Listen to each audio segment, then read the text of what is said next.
Hello everyone, welcome to video lecture series of Communication Engineering. Today's topic is Introduction to Multiplexing. In this video I am going to talk about what is multiplexing, types of multiplexing and the brief description about the various types of multiplexing. Let us begin. What is multiplexing?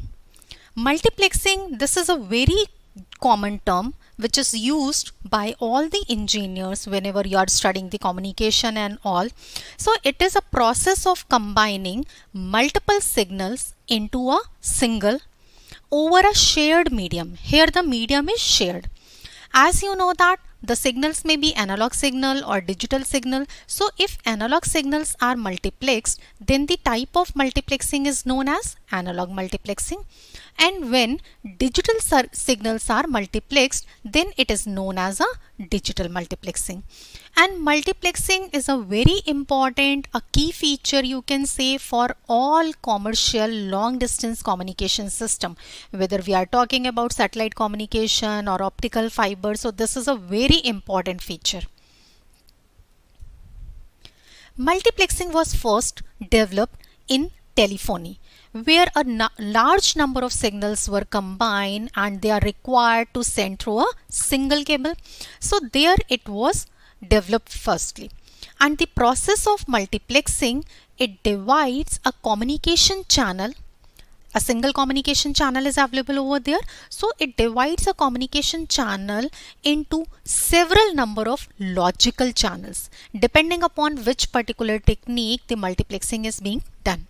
So there the allocation of each one of the different message signal on a data stream that is to be transferred. So this is how the process is being executed. And there is a requirement of a device via which multiplexing can be performed, and that particular device that is known as a multiplexer. The reverse process of multiplexer is also required. See, when there is a requirement of multiplexing before transmitting the data, then at the receiving side again we have to demultiplex, means we have to separate out the data, separate out the information. It means the reverse process also exists, and that reverse process which is used to extract the number of channels from a single, which is performed at the receiver, that process is known as a demultiplexing, and the device which performs this function, that is known as a demultiplexer. So multiplexer and demultiplexer, these are the important devices over there. Here we are going to discuss the detailed aspects of the multiplexing. There are various advantages of multiplexing. Some of the advantages I have listed out over here. See, what is being done in the case of the multiplexing? It is a technique which allows many users to share a common communication channel simultaneously. It means if more than one signal, then that can be transmitted.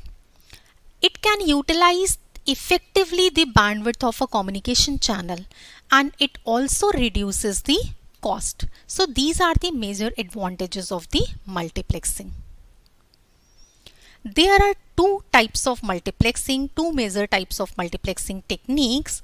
These are known as a frequency division multiplexing and time division multiplexing. So here now I will be talking about in detail about frequency division multiplexing and time division multiplexing one by one. First, what is frequency division multiplexing? Frequency division multiplexing means FDM. In case of FDM, the total bandwidth is divided to a set of frequency bands and they do not overlap. It means each of these bands is a carrier of different signals which is generated and modulated by one of the sending device. And since there is a requirement that the signals or there is not overlapping is not to be occurred over there, it means to prevent the overlapping of the signals, the frequency bands must be separated. And the separation of the frequency band can be done by using some strips in between those bands, means strips of unused frequencies, and that is known as a guard band. So by using guard bands, the prevent overlapping can be prevented. You can understand the function like in this manner. Suppose a frequency slot which is available for the user if the channel bandwidth is 1 megahertz. Just for an example, I have taken this particular case. If the channel bandwidth is 1 megahertz and suppose there are 10 users and each of the user is requiring up to 100 kilohertz bandwidth, there are 10 users, then the complete bandwidth which is of 1 megahertz that can be divided among 10 users, means among 10 frequency band. Now 1 megahertz is being divided among 10, it means each of 100 kilohertz, and every user can be allocated one independent frequency band, and this particular technique is known as a frequency division multiplexing. Here you can see in this particular diagram there are 3 channels. Channel 1 is dedicated for suppose first user, 2 is dedicated for second, third is dedicated for third. Means there is a allocation of the frequency band. And again the use of multiplexers, mux and demux, mux at the transmitter side, demux at the receiver side to multiplex and demultiplex it. So the modulated signals that are combined together by using a multiplexer, which is being shown over here. So multiplexer, this will be available at the transmitting end, at the receiving end demultiplexer will be available, and here the total channel bandwidth, if you do the sum of all the channel bandwidths, then that available bandwidth will be exceeds to the channel bandwidth because there is a introduction of some guard band also. This is the detailed block diagram via which you can understand how FDM takes place. You can see input is the baseband analog signal. Here you can observe there are 3 signals and these are modulated at the different frequency. First is modulated at carrier frequency F1, second at F2, third is at F3. Then they are multiplexed, means combined, and via using communication channel they have been transmitted. Then at the receiving end there is a requirement to demodulate the signal on the same carrier frequencies, and at the output we will be getting the baseband analog signal. So this is just a block diagram via which you can understand how this particular process takes place. Means for transmission there is a requirement of modulation because to avoid the overlapping each and every like frequency that is being like modulated at the different carrier, and then it is being combined with the help of the multiplexer. There are some applications of the FDM. This is popularly used to multiplex calls in the case of the telephone networks. It is also used in cellular network, wireless network, for the satellite communication. It is also used for the broadcasting. So these are the various applications. Now let us talk about some of the advantages and disadvantages of frequency division multiplexing. First, discuss about the advantages. There are various advantages. In the case of frequency division multiplexing, no need of synchronization is required. Synchronization is not required in between the transmitter and the receiver because each and every user that is having a dedicated bandwidth. Simple and easy demodulation. This circuit is less expensive, its reliability is high, and it is used for analog signals. It gives more latency in comparison to the TDM, which is the time division multiplexing. And here by using FDM, multimedia data can be transferred with very high efficiency and low noise and distortion. Here large number of signals can be transmitted simultaneously.